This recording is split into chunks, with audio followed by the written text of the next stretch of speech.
It's the Security Weekly News. I'm Doug White, and it's Friday, the 10th of January, and it is now episode 441. Yeah.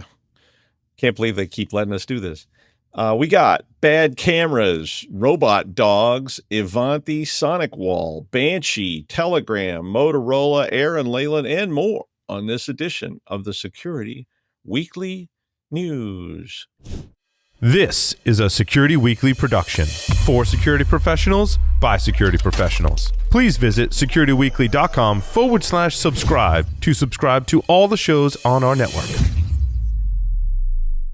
We interrupt our program to bring you this important message. It's the show that keeps you up to date on the latest security news twice a week. Your trusted source for accurate security information and expert analysis. It's time for the Security Weekly News. ThreatLocker implements a least privileged approach to cybersecurity, blocking every executable unless specifically authorized by your team. This methodology mitigates ransomware, supply chain attacks, zero-day exploits, and ensures 24/7, 365.25 protection for your organization. To learn more about how ThreatLocker can help prevent known and unknown threats in your digital environment, safeguard your data and operations from threat actors, and align your organization with respected compliance frameworks, visit securityweekly.com/ThreatLocker. All right, from the island of Elba, it's the Security Weekly News. I'm Doug White. Hit that like and subscribe button and leave a comment, or you will have to pay our bar bill. Yeah, we'll be sending that to you. And to all my friends who are at ShmooCon, hanging out with the Glitterati, driving Lambos up and down the Strip, and by Strip I mean K Street, and by Glitterati I mean sweaty congressional aides. But anyway, I hate you all. Now have fun, because we're not there. So don't have fun. I don't know. All right. Ivanti. We haven't seen Ivanti in a while. You know, everybody kind of comes and goes. It's just like A-list celebrities. You know, you sort of rise to the top. Everybody wants you for a while, then you go away. Well, Ivanti issued a warning that attackers were exploiting a Connect secure remote code execution vulnerability. You know, so the phrase that we never want to hear. And of course, that is being used to install malware on Ivanti appliances. The Ivanti Integrity Checker tool detected, that's an automated tool that sits on your device, that detected the activity on various customers' appliances, and an investigation was launched by Ivanti, and they found that there was a 0-day. It is a stack-based buffer overflow bug in Ivanti Connect Secure before version 22.7 R2.5, and it will allow a remote unauthenticated attacker to remotely execute code on the device, hence the name unauthenticated remote code execution. So in industry nomenclature, that would be bad. The flaw also impacts Ivanti Policy Secure and Ivanti Neurons for ZTA gateways, which for some reason I almost always say morons. I'm sorry, Ivanti. I don't even mean it derogatory. It's just I see the neurons and I think, yeah, I guess that says something about me, you know, psychosocially or something. But the attacks have only been reported on Connect Secure. So those devices they don't have any known reports, but they are possible. Security patches for Connect Server were pushed out. So there is a firmware update, but the patches for Policy Secure and Neurons for ZTA gateways will not be ready until the 21st of January. So if you do have those devices, be ready. If you have Policy Secure, go ahead and do this. And Ivanti said that Policy Secure should not be outward facing, which would imply that you have it on a private VLAN and no remote nasties can access it, which would mean this is not as big of a risk as you might think. But you do have it on a private VLAN, right? I mean, it's isolated. It's not outward facing. I mean, except for those of you that already got compromised. There are instructions in the article about how to detect compromise, et cetera, et cetera. There's instructions about where to get the, all the updates and so forth. Theoretically, they may have sent you an email. Is that robot dog looking at me? It's on a private VLAN, right? I mean, that thing has teeth and apparently an M2 flamethrower on its back for, safety for the children. Yeah, good dog. Good dog.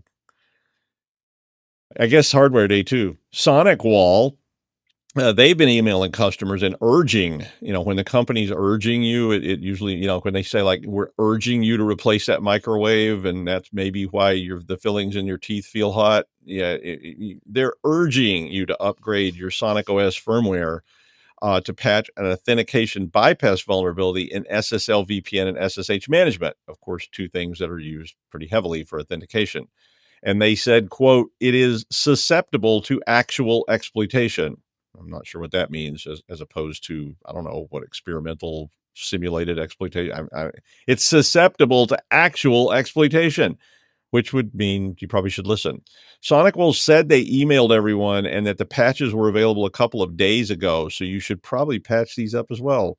So, get the patch in the hardware, and in the meantime, I always just use these kind of notices to warn people that have these devices, but you don't be going, "Oh, Doug's talking about SonicWall. We don't have SonicWall." But I'm like, when was the last time you checked your devices for updates? Like, and I'm not talking about like your Windows desktop. I'm talking about like that Cisco router that Cisco switch that's over there in building 24F that nobody's been in for 12 years. It's still sitting there. That router that's sitting at the high school that like nobody checks on ever.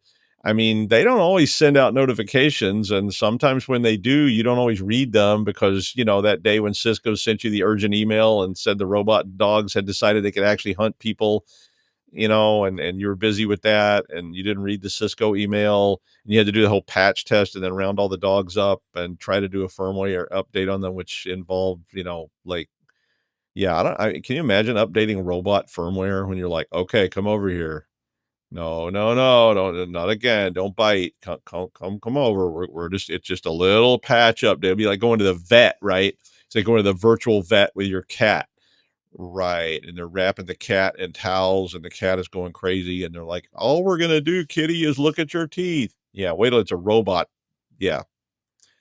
In the United States, it's the last days of the Biden administration. The presidency in the U.S. changes hands on the 20th of January, but until then, anything can happen. It would appear that among other last minute business, President Joe Biden will issue an executive order down to the wire that's going to regard cybersecurity regulations. So, if you don't know, or even if you live in the U.S., you may not know, presidents of the United States can issue these things called executive orders, which is basically the president writing on a bar napkin, "Everybody has to salute me," that kind of stuff.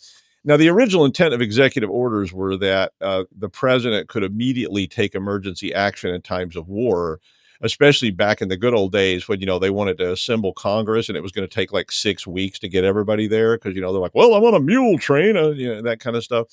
Like if Canada invades Montana or something, but in modern times, where you'd think they don't need these things as much, right? The presidents use these to get things done because the Congress can't seem to do anything other than investigate each other and call each other names while worrying about the earth being flat or what color suit the president is wearing. Now, this particular order is based on our old buddy Silk Typhoon. Now, Silk Typhoon is a Chinese hacking group that was backed by the people's government, and they've been targeting telcos since like back in last November, and they just kind of keep doing it because we don't fix it. So, they targeted all these telcos. They were able to get in. Now they're targeting government agencies. So this attack on the Treasury Department last week, initially Treasury did not say, but now there's several people who have said they have evidence, or at least they believe that this was also Silk Typhoon. And, Silk Typhoon has been reading your texts and listening to your calls. Of course, if you aren't an important person as determined by your telco ISP, they probably didn't notify you. They said they notified important people. They didn't tell all the rest of us that, our stuff's been read. So the order that's coming from the White House will apparently direct the government to, quote, implement strong identity authentication and encryption across communications. So no more using that fax machine from 1991 to send important documents, and no more calling phone sex lines with your government issued Nokia 3310. Don't you love those phones? I've got a whole box of those somewhere. Those things are amazing. This would also require then that they encrypt emails. I read these things and I go, what? So the government is sending unencrypted emails like, "We're getting ready to invade France," and it's like, I sent that through my Yahoo account. I just can't believe it's the state of things, right? And then I look at the Congress and they're yelling and screaming. It just goes crazy. Of course, when I saw the presidents had all sorts of classified documents stored in their garages and such, it started to surprise me a lot less. I mean, when I took the training on classified document handling, they're like, "Now, if you took a document home, that is, you can get the death penalty for that." I'm like, "Really?" And they're like, "Yes, even a Post-it note." And it's like, Okay, I guess I won't be doing that. Then they go, "Oh, yeah, the president had, boxes and boxes of secret plans, like, stored in a storage unit in New Jersey or something." Biden's reading some classified document on the train to Delaware, all these kind of things. But in the most recent incident, Silk Typhoon is believed to have stolen a digital key from Beyond Trust Inc., which is a third party that was apparently being used to, I guess, trust validate. I'm like, wow, it's tough when your company name is Beyond Trust. And you're like, yeah, we lost a digital key. Sorry. Yeah, maybe we're only going to be called partially trust in the future. But they use the key to access unclassified information at the Treasury Department. Now, it was unclassified, which can mean a lot of things. People always think classified means secret, but classified just means it's been reviewed. So unclassified means you don't know what they got. So meanwhile, back in Congress, they're waving around pictures of Jeffrey Epstein, nude photos of Hunter Biden and stuff, and screaming bloody murder about all that. So we're probably screwed. The Chinese are working hard to get our stuff, and we're basically spending all our time worrying about silly nonsense. Banshee Stealer is a Mac OS malware that steals browser creds, crypto wallets, and other sensitive data. So, yeah, there is malware for Mac too.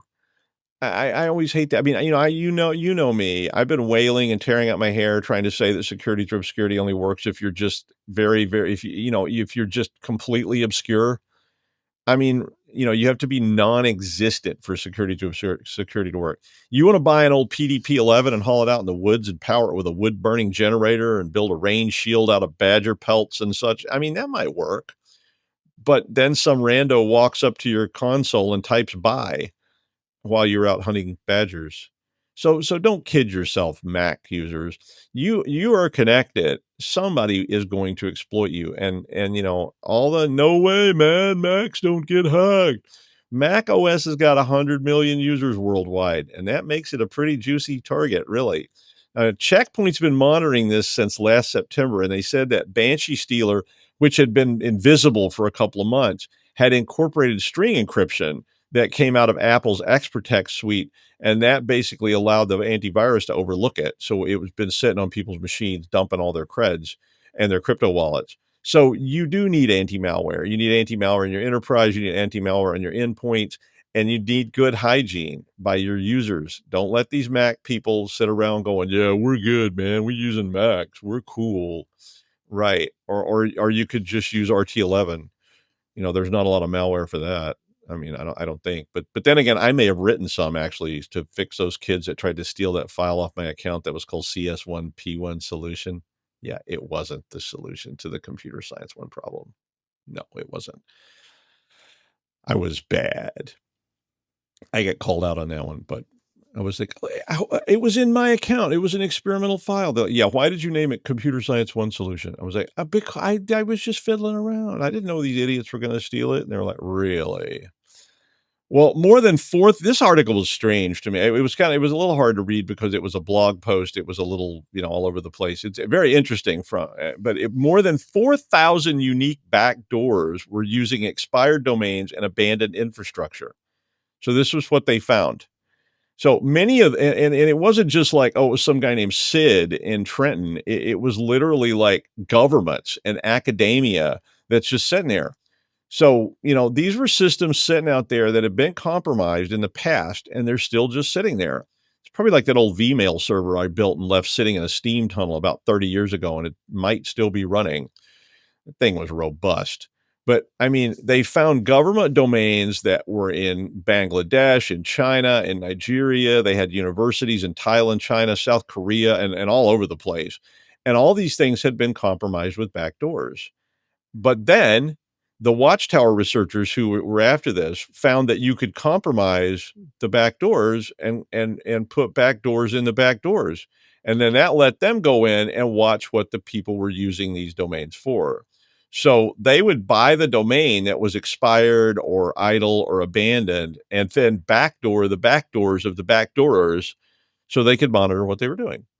So the moral issue here is once again back to that old asset network diagram or network asset diagram, the one I'm always asking you for when I came to your business and went, you have a network asset diagram? And they're like, I think Chuck made one of those. Like, where's Chuck? Oh, he died 4 years ago. I'm like, okay, maybe we need to update that.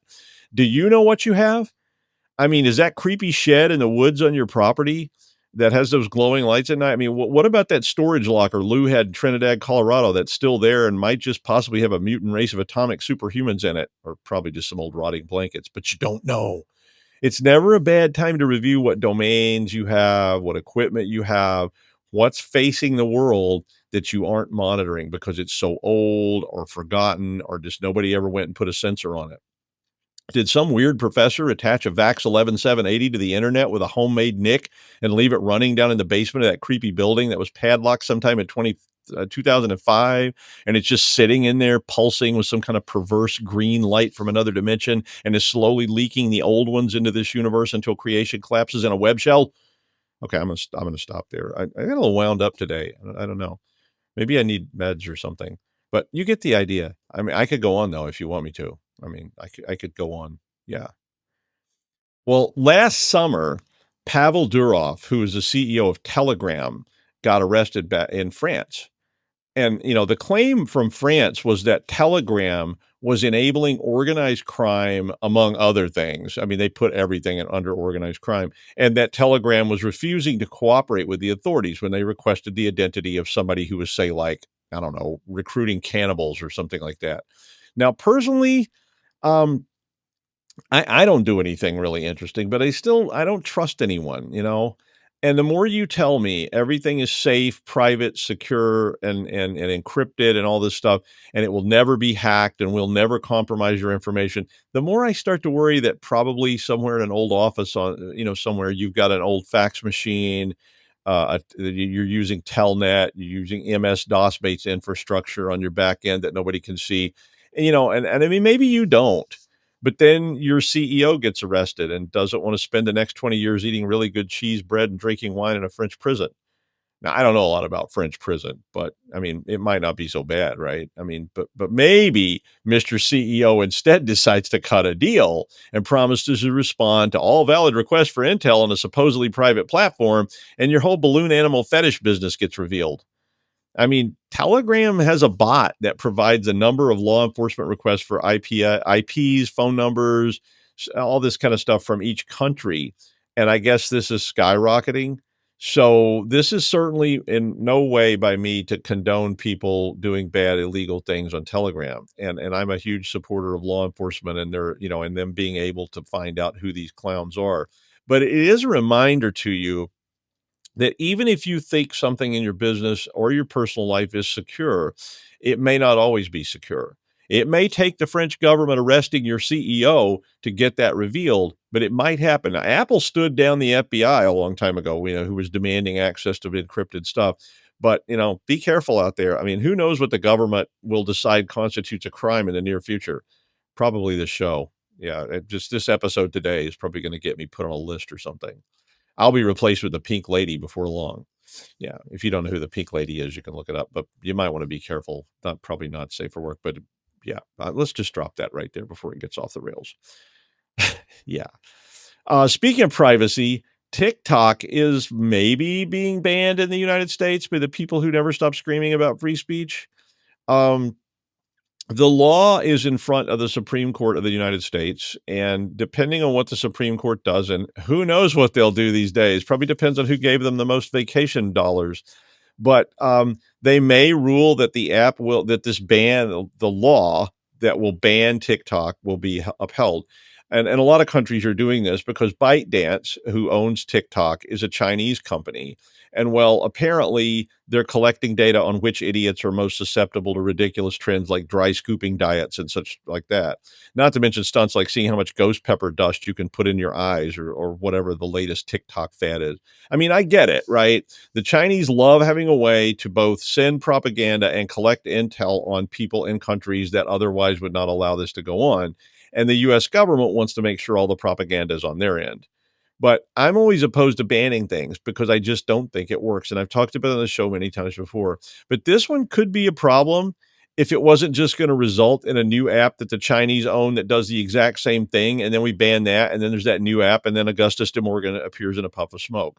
So basically, the ban's not going to do much of anything, in my opinion, except prevent the app from being on Google and Apple app stores where it's monitored from being updated. So that means no security patches. And the kids are going to go download their apps off some ware server in Thailand. So, I mean, is that really going to help or make things worse? So I don't think it's going to be banned to have it. And you should be able to use it in the United States. Now, in India, if you try to go to TikTok, it says 404. But I just think people are going to download versions of it that are now filled with malware and bots and who knows what. So it's kind of like watching Netflix in China. You just need a VPN that says you aren't in China. And if you have a VPN that says you aren't in the United States and you're using this, pirated app that you downloaded off a Russian ware site, yeah, sure, that's going to improve things. It would also, so no security updates, none of that stuff. So I just don't know what the greater threat is. Is the greater threat that kids are being monitored by the Chinese, or that 170 million users of TikTok are using it, now an unlicensed, unsupported, unmonitored app? I mean, it seems if we spend a little more time worrying about our decaying infrastructure and the fact that, our secrets are being sent in unencrypted email and every telco and government agency is getting breached like 3 times a week by the, hostile foreign powers, and less time worried about some kid making a creamy cucumber I did not look up what this was. I just looked up what the most popular current trend was, and one of them was creamy cucumber California roll. I'm not Googling that. If you want to, you be you. But I think we need to focus on the security of our government and our government entities, and maybe that would be a bigger topic. But that would take an actual effort. And bans are easy, security's hard. Speaking of security, bans and people being banned from things and people not being allowed into things, well, he's everyone's almost rock star favorite from London. It's Aaran Leyland. Hi, Aaron. Hi, Dr. Doug. To be honest, I'm a bit jaded today, but I probably shouldn't go into why. Okay. I've literally just gone red and like hot. It's like, life's It is a falling away. family show. Yeah, exactly. And loads of stuff about back doors today. So everybody guard your back doors. Dr. Doug's coming for you. Okay. A great article this week from Krebs on security, linked in the show notes. He makes me laugh. He's a good person to follow on LinkedIn, if you can manage LinkedIn, because it's hell. Like hell. You could also connect with me, maybe with Doug, or we'd probably ask him. Krebs won't add you, though, because he likes to moan about how busy his inbox is. Hi, Krebs, lad. Okay, so brazen phishing operations have become increasingly sophisticated, with cyber criminals employing a variety of techniques to evade detection and maximize their gains. One notable example is Perm's Phishing Enterprise. I wonder if they've got a logo, probably do, which is utilized by dozens of phishing groups. Each group operates under its own subdomain under command and control server.com domain. Brilliant. In total, apparently there's at least 57 subdomains and they're linked to related control domains. And one of them's called the backendserver.com. I wonder if they have a backdoor server.com. Doug would be interested. And lookoutsucks.com. Pretty cool domain names. I wonder how much they paid for them. Okay. But apparently to avoid detection, I see this in loads of scams actually, these phishing domains are kept offline when not in use and typically employ captcha challenges to prevent security scams, because you can't get around them, right? Despite the inherent risks, cyber criminals operate openly on platforms like Telegram and Discord, just everything happens on Discord, doesn't it? It's like my friend's friend gets stuff from there. So they use these channels for rapid recruitment and collaboration, all about the collaboration. Interestingly, these criminals fear fellow thieves more than law enforcement, leading to the establishment of reputation systems. How cool is that? Within criminal forums to mitigate internal threats. It's like, you just never know who you're working with, do you? It's like, I often wonder who owns all them Tor exit nodes. Is it just the guy in his bedroom drinking Monster and eating pizza? Or is it a 3-letter abbreviation? I know which I think it is. Okay, so Alison Nixon from Unit 221B highlights that the biggest threat to cyber criminals is other criminals, not law enforcement. And she tells us all about the reputation systems and internal security and all that sort of stuff. More about that later, actually. It's like, the thing is, though, to be honest, most of these criminals are working yes, that's true as well, working in countries and for countries that won't entertain extradition to the good old US of A. And to be honest, they absolutely, most of them, encourage the surreptitious. There's a good word for you. Why did I write that? Look, we're looking at North Korea, we're looking at Russia, Iran, China, all the places I probably can't go to anymore because I'm scared I'll get thrown in a gulag. So anyway, a detailed look into the operations of a sophisticated voice phishing gang is provided in the article, and it's called A Day in the Life of a Prolific Voice Phishing Crew, and that's on Krebs on Security. So they're saying that the scammers, this is the interesting part, right, for us and for your families and for everyone. Scammers are increasingly using legitimate services from Apple and Google to phish user accounts, exploiting these services to send emails, automated phone calls, and system-level messages to users. So in one of the case studies, it involves crypto investor named Tony, who was robbed of over $4.7 million through an elaborate phishing attack. And the attackers initially contacted him via Google Assistant and used various Google services to send phishing emails and account recovery prompts. And the domain used to steal from Tony, that was verify-treasure.io, which apparently was part of a big operation. And it was a group you've maybe heard of, Crypto Chameleon. They've been around a while. And the group targeted employees at the US Federal Communications Commission, the FCC, and cryptocurrency exchanges like Coinbase. And do you know, for a long time, I called them Binance. And then I went on a date with a girl who worked at Binance, and she was like, Aaron, it's Binance. Why wouldn't you know that? Doesn't it make sense? But apparently she said the place was a bit of a bin anyway. So there you go, some insider stuff. Binance. Everybody call it Binance. Okay, check out the big balls on them, going for the FCC. So the phishing kit used by this group mimics single sign-on pages for authentication providers like Okta.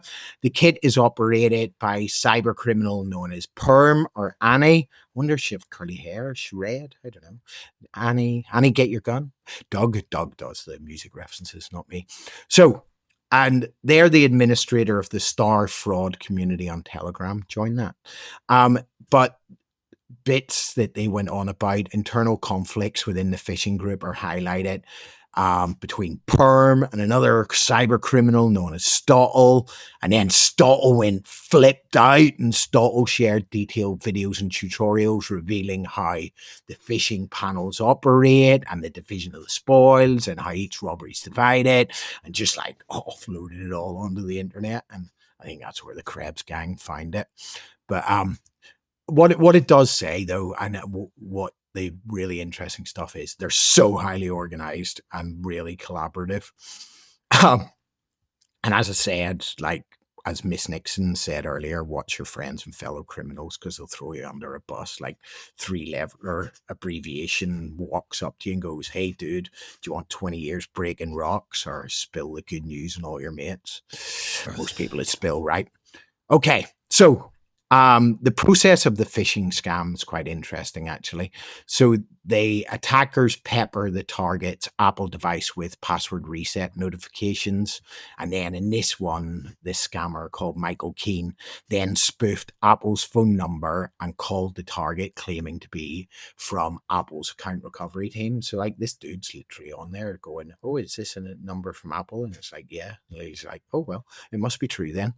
So the Michael had placed a call to an automated Apple support line, spoofing the target's phone number, so spoofing on both sides, which then triggered a legitimate Apple account confirmation prompt on all the target's devices, just leading to credibility and credence there, isn't it? So then, as it says in the article, reassured by the prompt, the target followed Michael's instruction to change the password. Michael then sent a text message with a link to a fake Apple iCloud login page where the target entered their credentials and both captured by the scammer, and that was all over. But obviously we have mechanisms, and there are mechanisms to stop this happening. And if you're into cryptocurrency, look into them, right? So then you go, easy as that. So as I say, it just appeared really legitimate, and the social engineering side was absolutely wonderful, absolutely wonderful. So what they were saying was literally 4 or 5 people on Discord together sharing live screens, and there's like the person that calls the person, the operator, there's someone that manages the phishing panel, there's a trainer who logs into compromised accounts to steal funds, and apparently the owner of the system like watches most of this as well and has a cut of the funds. It's like loads of money, like throw it everywhere. Right, okay.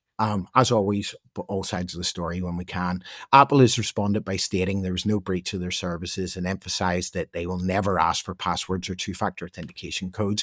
They have also implemented rate limiting for multi-factor authentication requests to prevent abuse. Okay, so we're also told that doxers, that there's tools, auto-doxers tools used by the phishing gangs to automate the acquisition and verification of personal data.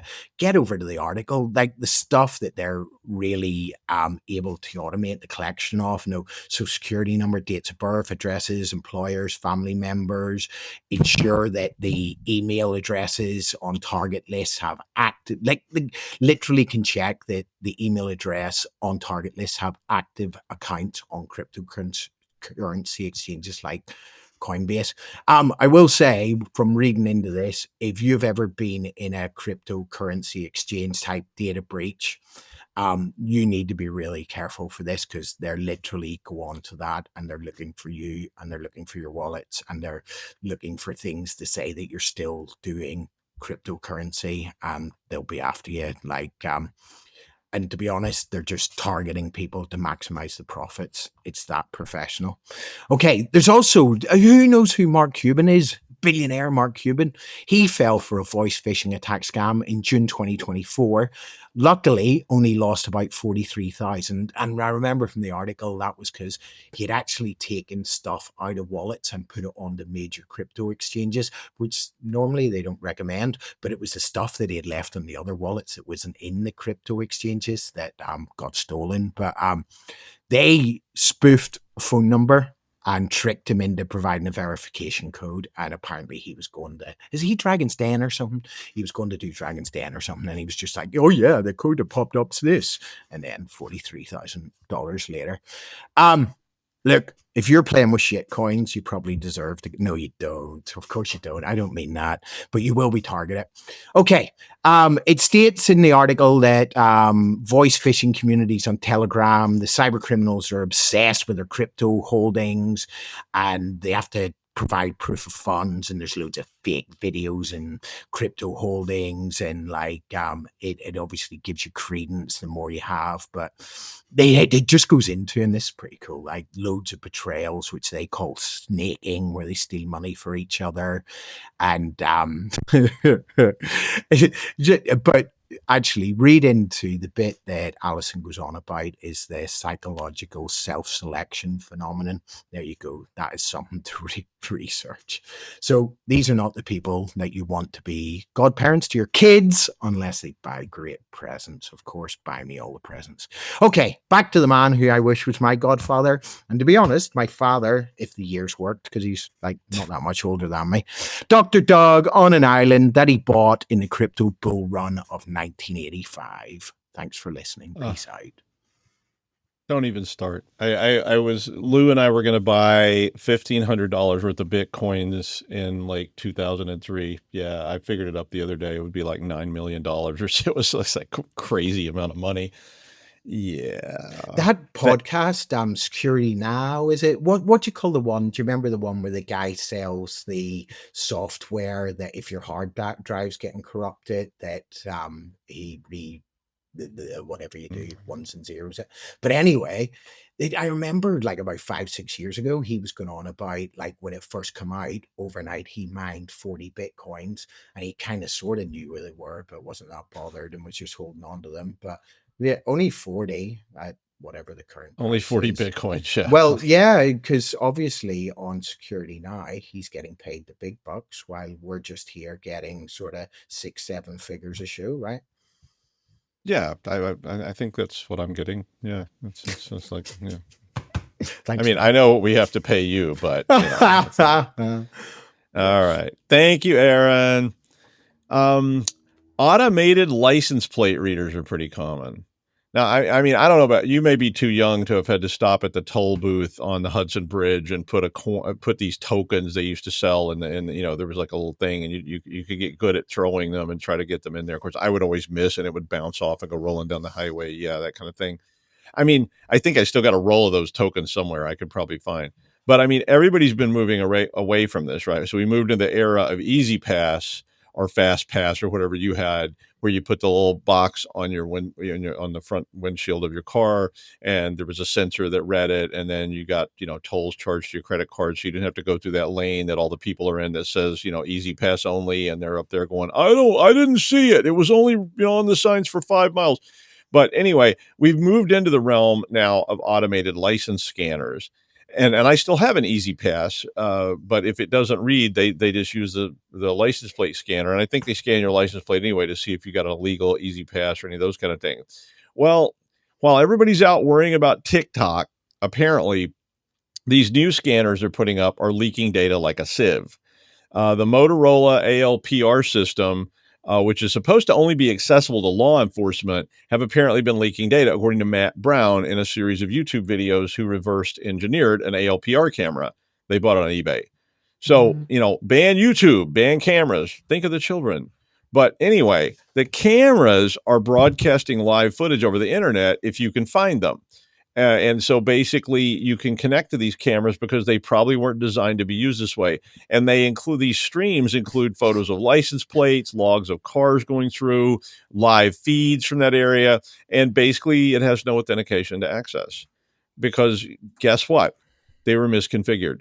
They were not on private VLANs, and they basically, instead of configuring them on private VLANs internally and using VPNs to access the feeds, they just plugged them into the internet and said, hey, like it's no problem. It should be fine, right? And some guy named Chet just climbed up there and hung the camera and plugged in the wire and said, she's good to go, boys.